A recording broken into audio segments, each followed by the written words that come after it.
जी sir अदा के जुमले में इस्तेमाल करेला सर तवा संगे सबक पढ़ायो असां जी मर्जी समझ में अचे न अचे तवा थदा थी आओ वाह जबरदस्त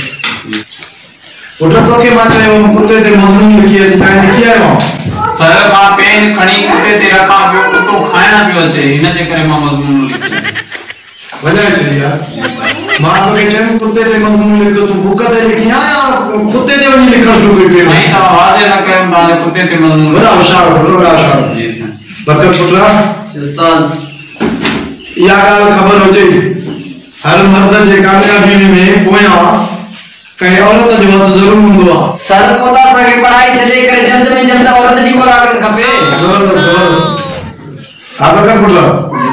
कल तो स्कूल छोड़ा है सर ता पाण जे हो त सबक पक्को कर खाओ अग में ता स्कूल न जो मानी न जे मन पक्को जरूर करे जो इन जो मकसद ही हुआ पुत्र ना चलना है गुस्सा जरूरी ना है पुत्र ता ग्रामर से खाई करे ठीक है ठीक है असा नचो था सही तू नची थो जी तमा सब नचो था जी यो केड़ो जमानो है यो सर बेगर दियो ना पुत्र नहीं सुभाने जे करे होमवर्क लिखी ना है ना त कोकोड़ करो ठीक है सर मानी को बहुत ना टी लाली को बाजी पार्टी करना जबरदस्त पुत्र जबरदस्त है लेकिन पार्टी जो लगो थी हां सर कुकुड़ बाबा मुर्गी का मामा जे को कना पकड़े वे नाम जागिंदर पुत्र तू हर टाइम लेट करे इनो आ गजी ग्रुप ठाए ना जागिंदर तू हर टाइम अकेलो इनो लेट करे ना छो शी हमेशा अकेलो इनो आ साईं